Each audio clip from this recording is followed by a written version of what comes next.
আসসালামু আলাইকুম। আমার চ্যানেলে তোমাদের সবাইকে আরও একবার ওয়েলকাম জানিয়ে আজকের ভিডিওটি শুরু করছি। কাছে এবং দূরেই যেখান থেকেই আমার ভিডিওটি দেখছো, আশা করছি আল্লাহ তাআলার অশেষ রহমতে সবাই খুব ভালো আছো। আলহামদুলিল্লাহ, আমরাও অনেক ভালো আছি।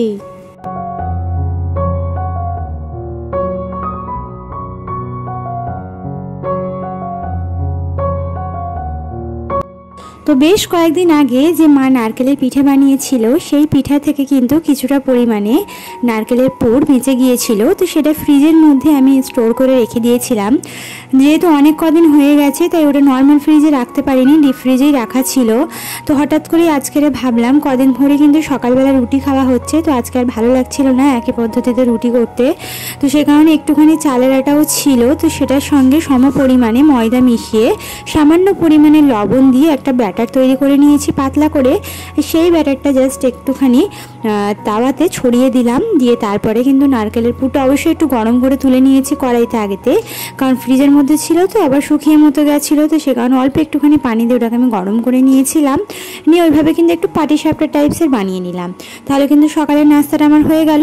তো হাজব্যান্ড খেয়ে কাজে বেরিয়ে গেলেন, এবার আমাকেও কিন্তু এবার আমার কাজে নেমে পড়তে হবে।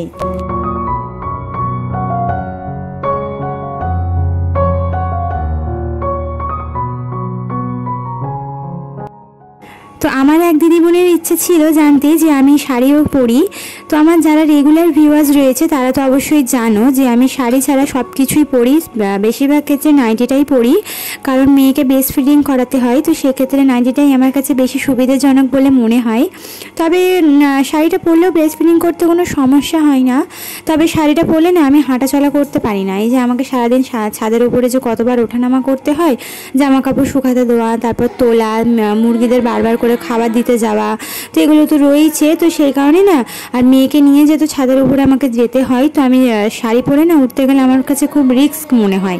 তো সেই কারণে আমি কি করি, নাইটিটাই বেশি প্রেফার করি বা সালোয়ার স্যুটটাই বেশি প্রেফার করি।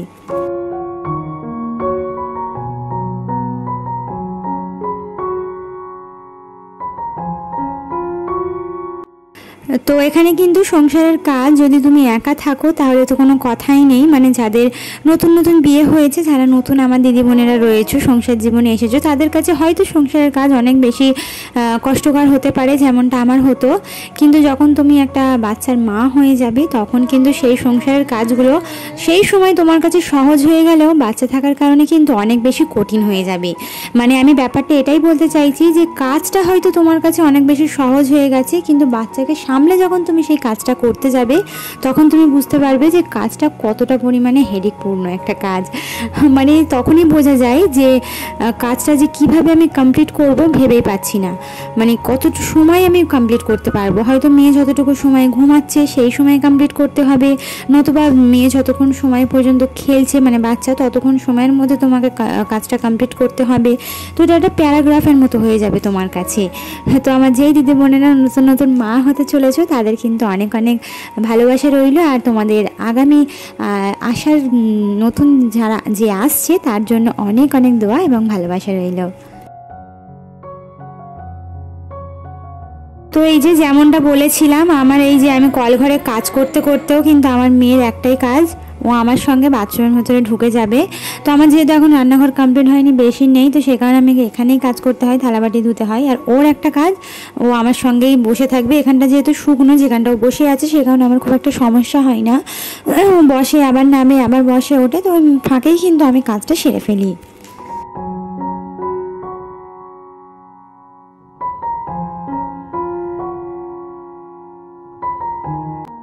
তো ভাতটা রান্না করে নিয়েছি, আর ব্রেকফাস্ট কমপ্লিট করে যা থালাবাটি ছিল সেগুলোকে ধুয়ে মেয়েকে গোসল করে রেডি করিয়ে দিয়েছি। আর আমিও কিন্তু গোসলটা সেরে নিয়েছি, নিয়ে বেরিয়ে যাব মেয়েকে পোলিও খাবার উদ্দেশ্যে।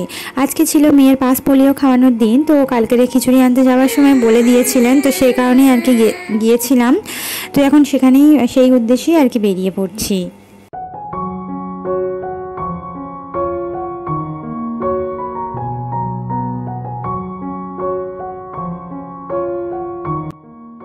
তো যেহেতু মেয়েকে গোসল করে খাইয়ে দাইয়ে দিয়েছিলাম, তো এখন একটু রেডি করে নেব। আগে রেডি করিয়ে দিইনি, কারণ আগে রেডি করিয়ে দিলে আবার কিন্তু কোনো রকম কোনো সমস্যা হতে পারে, যেমন জামা কাপড় হয়তো হিসু করে ভিজিয়ে দিল বা হয়তো পটি ফটি করে দিল। তো সেই কারণে আর কি ওকে জাস্ট জামাটা পরিয়েছিলাম, আর কিছু করিনি। তো এখন একটু রেডি করিয়ে দিলাম, দিয়ে কিন্তু এখন বেরিয়ে যাবো। আর আমি একা যাচ্ছি না, আমি আমার পাশের বাড়ি যে আমার দিদিটা ছিল, মানে যাদের বাড়ি অন্নপ্রাশন খেতে গেছিলাম, সেও যাবে তার বাচ্চাকে খাওয়াতে। তো দুজন মিলে একসাথেই যাবো।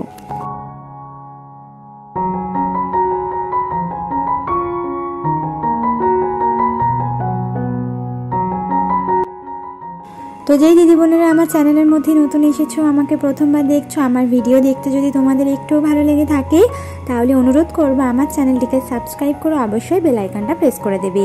এতে করে যেটা হবে, আমার ভিডিও ছাড়া মাত্রই তোমাদের কাছে নোটিফিকেশনটা পৌঁছে যাবে। আর যারা অলরেডি কাজটা করে দিয়েছো তাদেরকে অসংখ্য ধন্যবাদ।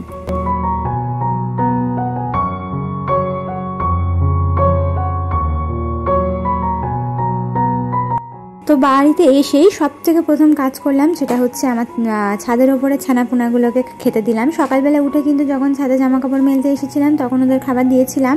এখন কিন্তু 12:30 বেজে গেছে, এখন আবার ওদের খাবার দিয়ে যাচ্ছি, আবার কিন্তু বিকালে ওদের খাবার দেবো। তো এইভাবেই কিন্তু চলতে থাকে। সারাদিনে ম্যাক্সিমাম 3 থেকে 4 বার ওদের খাবার দিতে হয়। আর সাথে এখন গরম পড়ে গেছে, তো পানির ধ্যানটাও একটু বেশি রাখতে হয়।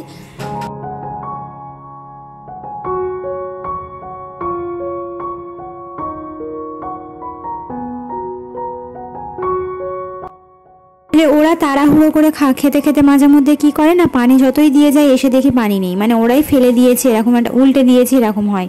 তো যতবারই আসি ততবারই কিন্তু ওদের পানিটা অবশ্যই আমি দিয়ে যাই, যেহেতু গরম পড়ছে, ওদেরও খুব কষ্ট হবে।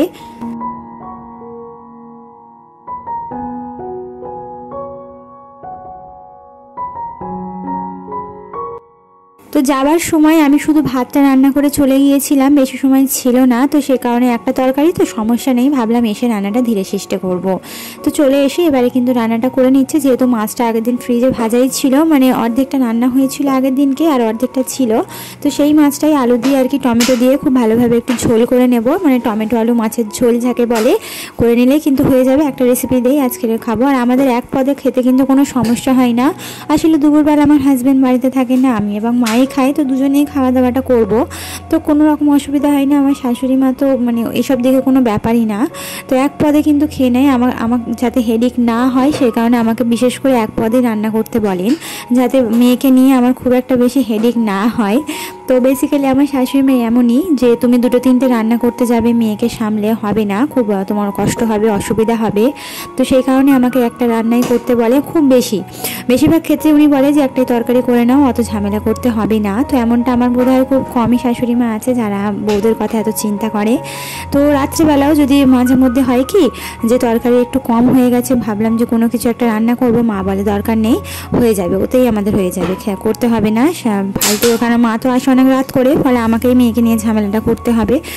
দোকান থেকে আস্তে আস্তে মায়ের অনেক দেরি হয়ে যায়, তো সেই কারণে মা বলেন থাক, কিছু করতে হবে না, ওই দিকে আমাদের খাওয়া হয়ে যাবে। তো এরকমভাবেই আর কি মা অনেকটা পরিমাণে খেয়াল রাখে। আর মা যেদিনকে বাড়িতে থাকেন সেদিনকে তো মাই রান্নাবান্না করেন, তোমরা তো অনেক ভিডিওর মাধ্যমে দেখেইছো। তো মা রান্নাবান্নাটা করলে 2-3টে আমাদের রেসিপি হয়। তো মা থাকলে আমার কোনো চিন্তাই থাকে না, বা মেয়েকে হয়তো সামলাই আমি কাজটা করি।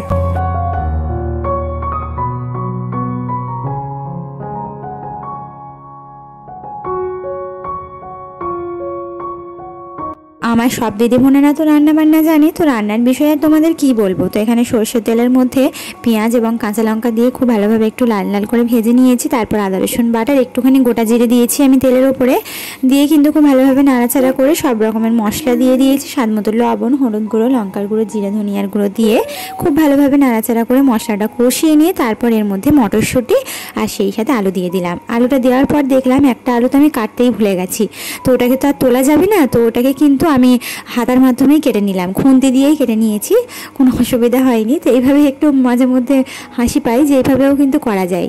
তো যাই হোক, খুব ভালোভাবে আলুটাকে কষিয়ে নিয়ে ওর মধ্যে টমেটো দিয়ে আবারও খুব ভালোভাবে লাল লাল করে কষিয়ে নিয়েছি, নিয়ে তারপর পরিমাণ মতো পানি দিয়ে দেবো।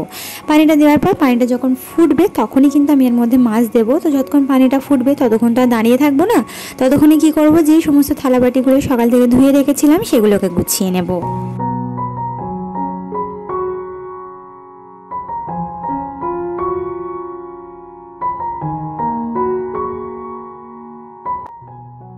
একটা সুবিধে আমার কি হয়েছে যে ওখান থেকে আসার পরে মানে পাশ বলিয়ে মেয়েকে খাইয়ে নিয়ে আসার পরে কিন্তু মেয়ে আমার ঘুমিয়ে গেছে, যেহেতু গোসল করে খাইয়ে ওকে নিয়ে চলে গেছিলাম আর ঘুমায়নি, তো এসেই কিন্তু ঘুমিয়ে পড়েছে। তো ঘুমিয়ে পড়েছে বলেই কিন্তু আমি কাজগুলো খুব রিল্যাক্সে করতে পারছি, নাহলে এই থালাবাটিগুলো আমার গোছানোর আগে ওই চারিদিকে করে দেবে, মানে আমার মেয়েই গোছাতে যায় আর কি। তো এগুলো ঠিকঠাকই রয়েছে, তো ভাবলাম আগে ঝট করে গুছিয়ে নিয়ে ও উঠে বললে কিন্তু খবর আছে, মানে এগুলোকে ঘাটাঘাটি করতে শুরু করে দেবে। তো ও মেন কি করে বলো তো, এই যে বলে যে থালাবাটিগুলো রয়েছে ওগুলোকে সমস্ত আগে বার করে নেবে, নিয়ে বোলের মধ্যে যে পানিটা থাকে সেই পানিটা ঘাটবে। থালা বাসন ঘাটানোর কোনো ইচ্ছে নেই, এই পানিটা ঘাটানোর খুব ইচ্ছা।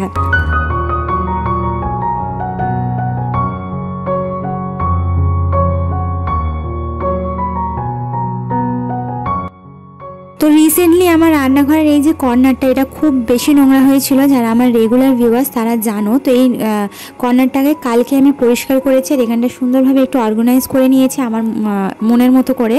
মনের মতো বলবো না, যতটুকু পেরেছি আমার মতো করে আমি এটাকে অর্গানাইজ করেছি। এই যে থালাবাটি রাখার এই যে সেলফটা, এটা থালাবাটি রাখার নয় অবশ্যই, এটা সবজি একটা বাস্কেট, সেটাকে আমি বুদ্ধি করে থালা বাসন রাখার র্যাক করে নিয়েছি। তো এইভাবে কিন্তু একটু বুদ্ধি করে এই কর্নারটাকে আমি গুছিয়ে নিয়েছি, কারণ আমার খুব অসুবিধা হচ্ছিল। আর এখন মেয়েও এসে যেহেতু সব ঘাটাঘাটি করে, তো নোংরা থাকলে দেখা যাবে কি ওর মধ্যে হয়তো কিছু পোকামাকড় ঢুকে থাকবে, মেয়েকেও কামড়ে নিতে পারে। তো সেই ভয়ে কিন্তু আমি কালকেরই আগে এই কর্নারটাকে সুন্দরভাবে গুছিয়ে নিয়েছি।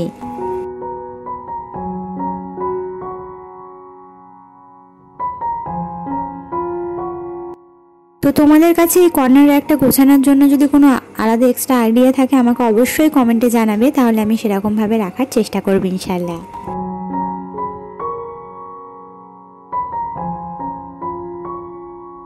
ভিডিওটা দেখতে দেখতে ভিডিওর কোনো অংশ যদি তোমাদের একটুও ভালো লেগে থাকে প্লিজ একটা লাইক করে দেবে। তোমাদের একটা লাইক পরবর্তীতে এই ভিডিওটা আমার অনেক দিদি বোনেদের কাছে পৌঁছে যেতে সাহায্য করবে।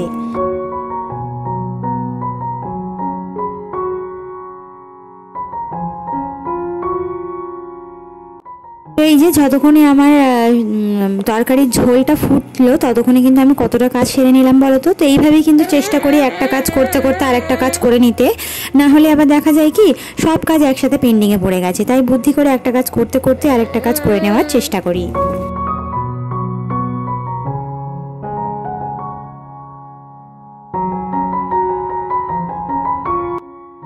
তো এই যে রান্নাবান্না শেষ করে একেবারে খাওয়া দাওয়া করতে বসে পড়েছি। আর মাছ আলু টমেটোর ঝোলটা কিন্তু ভীষণই ভালো হয়েছিল, আর এই যে ভাত আর যা এখানে একটু তরকারি দিয়ে গেছিলো, এটা দিয়ে দুপুরের খাওয়া দাওয়াটা সেরে নিলাম।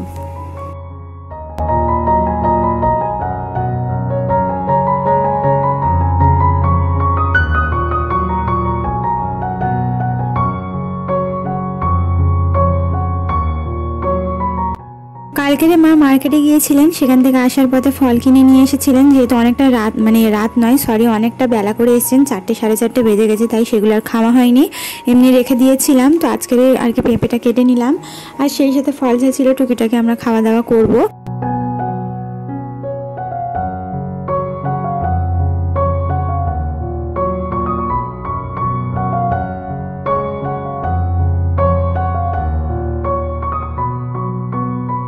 তো আজকের ভিডিওটা এ পর্যন্তই ছিল। আশা করছি পরবর্তী ভিডিও পর্যন্ত তোমরা সবাই সুস্থ থাকবে, ভালো থাকবে। আল্লাহ হাফিজ, আসসালামু আলাইকুম।